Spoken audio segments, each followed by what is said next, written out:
If God were choosing where to put hell, this place would definitely be his favorite. The surface temperature here is about 470 degrees Celsius.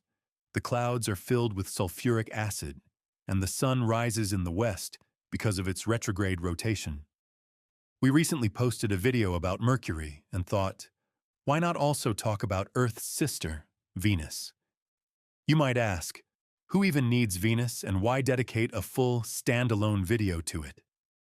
And then you'll just swipe away without ever finding out either why NASA has planned as many as 2 missions to Venus, each costing $500 million, or what role Venus has played in the study of the fundamental laws of physics. As for those who stay with us until the end, I'm absolutely sure they'll be demanding in the comments that the following video be about Mars and about the things you'll never learn about it in your astronomy classes. So let's figure this out together. To see Venus in the sky, you don't need a telescope or binoculars. It's easy to spot it as the morning or evening star in twilight. The best periods are a few weeks before and after its greatest elongation from the Sun, that is, when the angular distance between the Sun and Venus in the sky is at its maximum.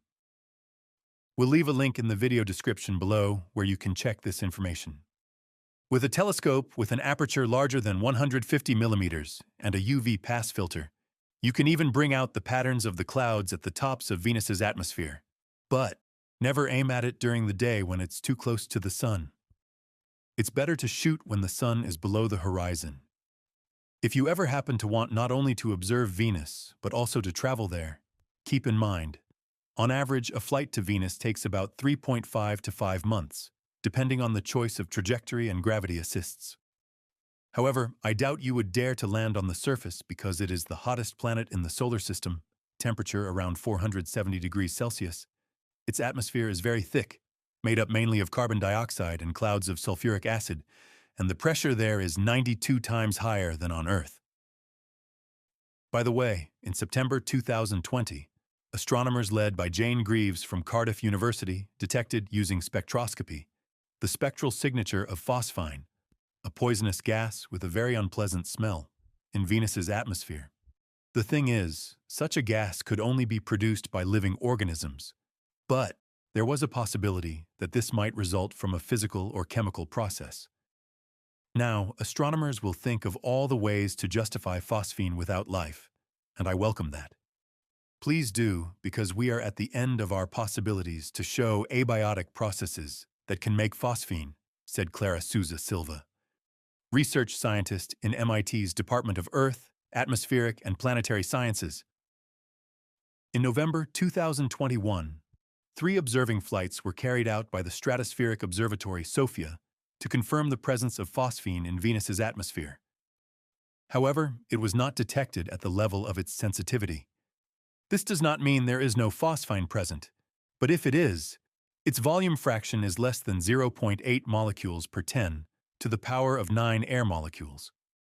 So the question of phosphine remains open to this day, not to mention the existence of any kind of life on the planet.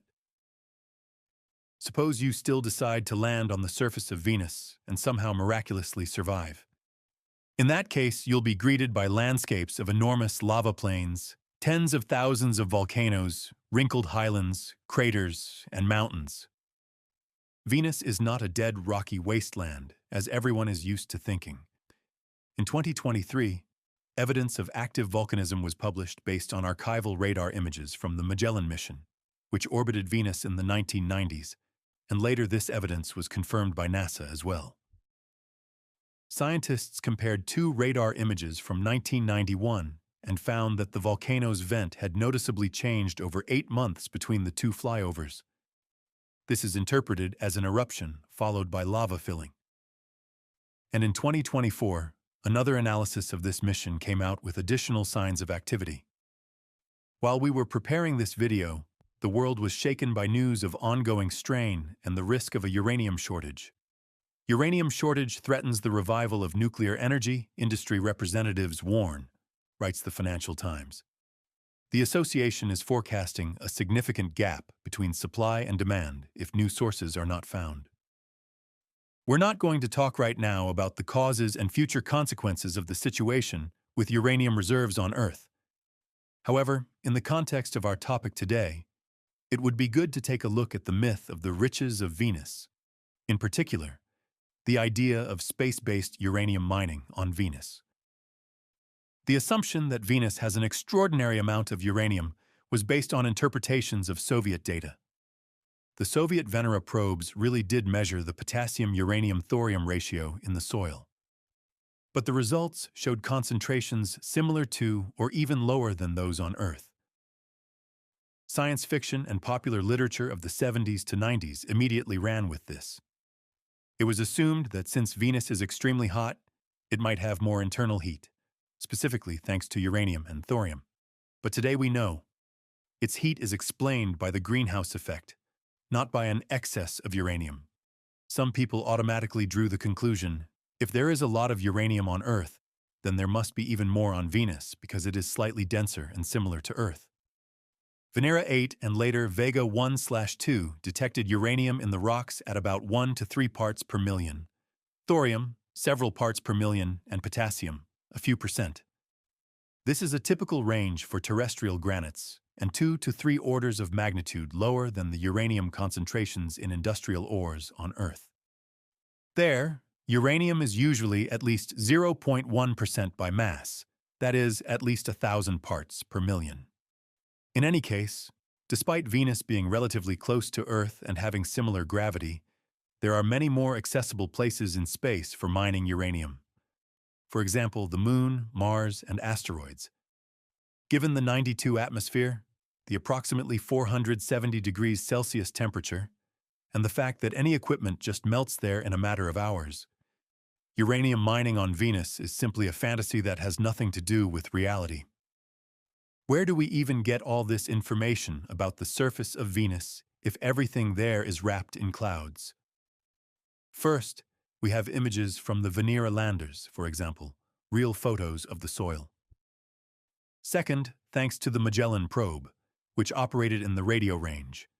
Its radar saw through the Venusian clouds and produced radar images of the terrain with a resolution of about approximately 100 to 300 meters.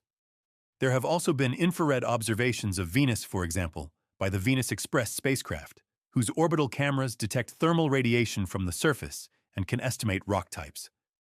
And in 2022, the Parker Solar Probe/WISPR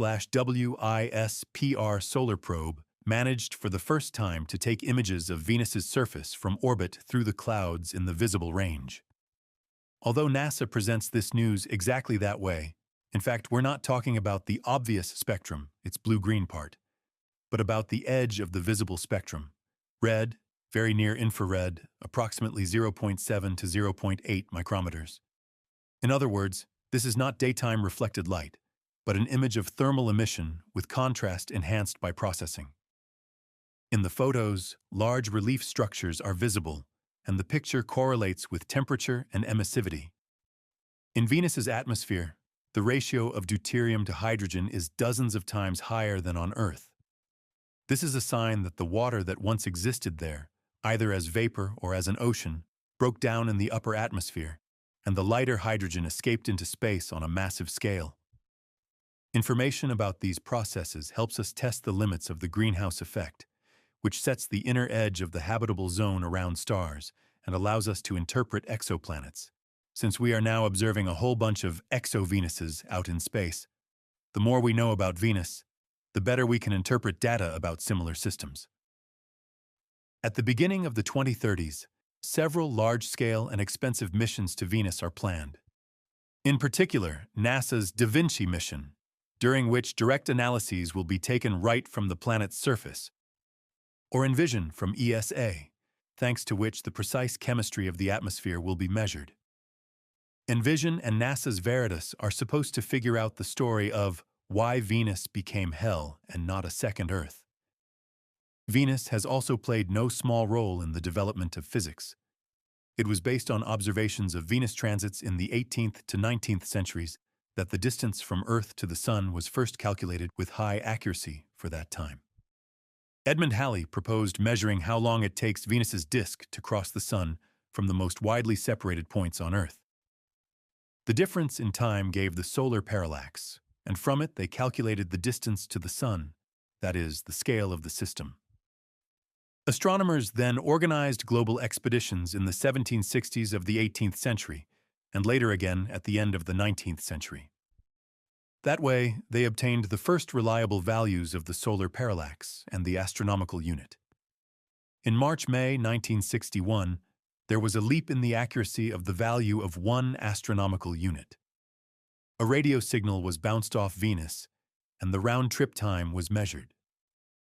Knowing the speed of light, they directly determined the distance and, together with the ephemerides, refined it to 1 astronomical unit, approximately 149,598,500 kilometers, with an error of plus or minus approximately 500 kilometers. At the same time, the reflection of radio waves from Venus's surface made it possible to measure the speed of light precisely under cosmic conditions.